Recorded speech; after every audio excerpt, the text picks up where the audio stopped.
G'day guys and gal. The Horus Heresy was a time of epic conflict, the legions all thrown into a royal rumble, being given their chance to show off their strengths and weaknesses. But despite each legion having an impact in their own way, it wasn't this balanced thing where everyone got an equal feature. Some legions and Primarchs shined, standing above their brothers, others got shat on and relegated to the sidelines, only contributing a fraction to the overall result of the heresy. But who truly was the most useless? Who could we have removed from the heresy altogether and gotten the same or similar result? The answer may surprise you, or maybe it won't. We will see. Before we get started, speaking of loyalists, we have two awesome major mini releases for you today. First up is the Dragon Warrior, a legendary Space Marine warrior of the East, stunningly modeled as a unique captain unit, specializing in giving white people scars. This is actually one of my favorite models from our range. He is detailed but also would be clear and fun to paint. I honestly might just paint one up myself, and I don't even have any Mongolian space bike lovers. The second model release is kind of spooky, the Cyber Zombie. The keys of hell were turned and the dead walk again in cybernetic resurrection. If you know, you know.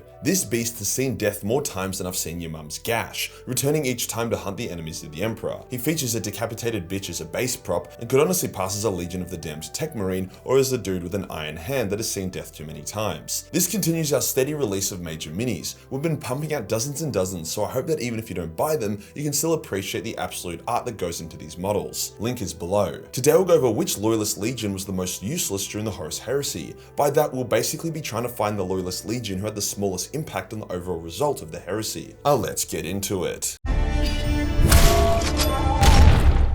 It is important to quickly note that all Loyalist legions did have a pretty notable impact on the heresy in their own way. The heresy was written so that everyone would have their moment, and that moment would be a significant domino in how everything turned out. Even the Night Lords, who got smacked hard multiple times, made their mark, delaying the Dark Angels and preventing them from entering the heresy prematurely, whilst Conrad caused a lot of issues for Guilliman and the Lion. So we will basically just look at each Loyalist legion and their Primarch and determine who sucked the most balls in the helpful department. Starting with the Lion, there is actually a case to be made here that the Lion was a bit fucking useless for the Loyalists in the grand scheme of things, which is a wild thing of me to say. I'm literally a Dark Angels fanboy. The Lion was very arrogant at the start of the heresy, seeing it as a pretty stock standard war that would be won, as all wars are won by the Dark Angels. He even gave Perturabo these massive overpowered siege guns to try gain political support to become the new War Master after Horus would be easily beaten. Yeah, that didn't pan out well at all. His legion also got tied up in the Thramis Crusade against the Night Lords for years, despite being notably more powerful as a legion. After all this, instead of joining Guilliman's armada on their way to Terra, he went on a campaign to destroy all the traitor homeworlds, a symbolic gesture at best that didn't do much to affect traitor supply lines once they had committed to the siege. However, the Dark Angels did quite a lot when you look a bit deeper. Firstly, the breaking of a traitor legion is no small thing. They effectively took the Night Lords out of play, with only Kurz remaining as a threat, whilst the rest scattered. Only a small force of Night Lords ended up on Terra and were decimated. The Lion would also go on to finally defeat and imprison Kurz properly, before then being the one to realize that the Emperor still lived, helping Sanguinius reach Terra through the Ruin Storm, a move that saved the Imperium. Corswain and a force of Dark Angels also managed to reach Terra and were essential in relighting the Astronomicon, allowing Guilliman to arrive. Not to mention, Horus's general fear of the Lion and the Dark Angels slowed him down quite a bit, as he put a shit ton of effort into ensuring the Dark Angels would not be able to reach Terra in time, or that they would not be able to engage and destroy another traitor legion. As the White Scars were one of the 3 Loyalist legions to stand on Terra, their value to the cause is already proven, but let's dive a little bit deeper. The White Scars started the heresy in a blind zone, unaware of what the fuck was going on, far from Terra. When they realized what was happening and chose to be loyalist, they were then harried by multiple traitor legions. However, in turn, they broke up their legion and began mass raiding traitor supply lines, causing a shitload of headaches for Horus and delaying the siege of Terra. The White Scars managed to draw a large portion of the Emperor's children and most of the Death Guard to them, before then giving them the slip and arriving on Terra. They were then instrumental in the siege, leading daring assaults on traitor positions, surprising them and foiling numerous attacks. The Khan personally banished Mortarion, who was the leader of the traitor forces on Terra and was the source of a devastating plague of despair that was ruining Loyalist morale. So not only did the White Scars scatter the traitors early in the heresy and decimate their supply lines, but they were crucial in the defense of the palace itself. Not bad if you ask me. White Scars deserve a bit more credit. On the flip side, the Space Wolves really shat the bed during the heresy. They were one of the most powerful legions, up there with the Dark Angels, yet they ended up taking almost the highest amount of casualties in all the legions during the heresy, only beaten by the Salamanders and maybe Raven Guard in that regard. Russ kicked off the heresy by attacking fucking Prospero, and whilst that was also very much Magnus and Horus's fault, if he was more level-headed, the violence could have definitely been avoided. Even sending a single craft to land on the world and speak to the Thousand Suns would have done wonders. The Thousand Suns only fought the Space Wolves after their world had been bombed to shit and the Sons of Fenris were hell-bent on their annihilation.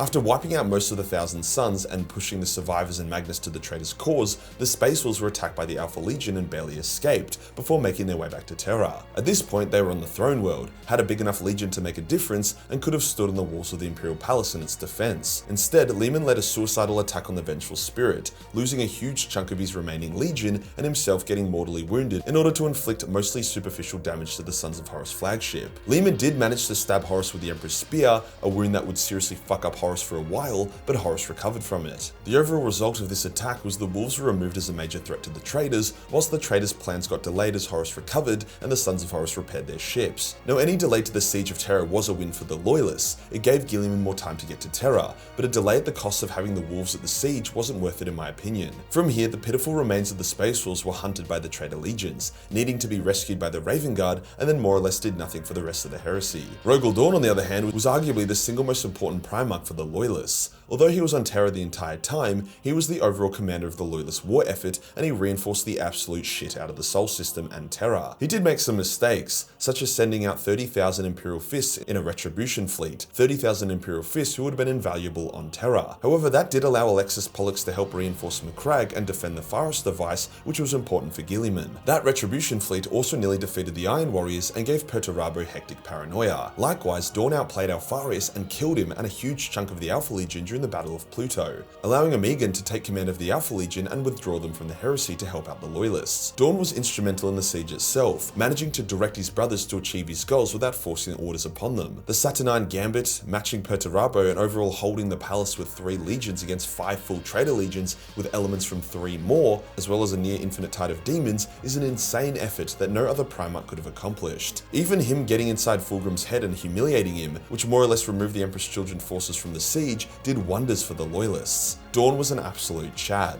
Likewise, Sanguinius was a beast during the heresy.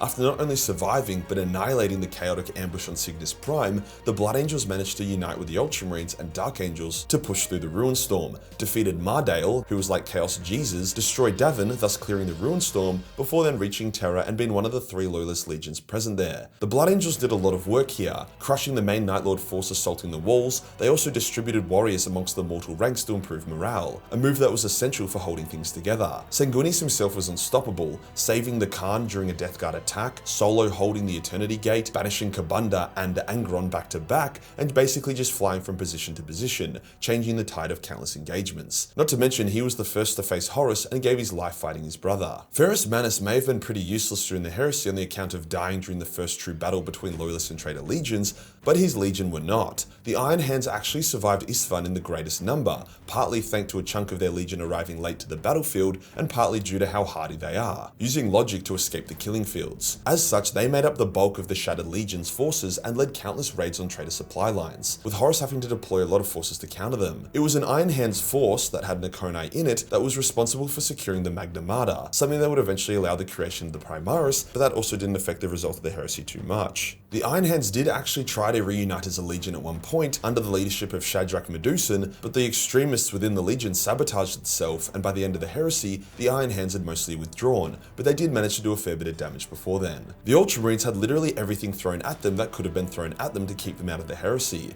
The Wordbearers sacrificed 50,000 Astartes to try wipe out the Ultramarines at Calth. When they failed, the combined World Eater and Wordbearer legions attacked Ultramar and were driven out by the vengeful Guilliman. However, they did manage to create the Ruinstorm. The Ultramarines then created Imperium Secundus and drew the Blood Angels and Dark Angels to their side. They then helped Sanguinius get to Terra before rallying every single available warrior, gun, and war machine to charge towards Terra. Now, a lot of people are like, why were the traitors so scared of G-Man coming to Terra? The Ultramarines were a wounded legion and by themselves. If they came to Terra, surely the traitors could just beat them in a space battle with their greater legion numbers. However, that wasn't the whole truth. Guilliman wasn't just coming with 100,000 Ultramarines. He had rallied every soldier he could on the way. There would have been thousands of non-Ultramarine warships carrying millions upon millions of soldiers, not to mention dozens of thousands of other Loyalist legionnaires who were scattered around during the heresy but rallied to G-Man. The traitors also believed the Lion and the Dark Angels, and perhaps what remained of the Space Wolves and Raven Guard, were also present. This armada would crash into the traitors' rear, creating a Hamel and Anvil effect between Dawn's Palace and G-Man's fuck-off huge fleet. This threat of G-Man was why the traitors and Horus rushed the siege so much. Huge risks were taken, not many of them paid off, and a fuckload of traitors died as a result. Without the threat of Guilliman, the traitors could have taken their time,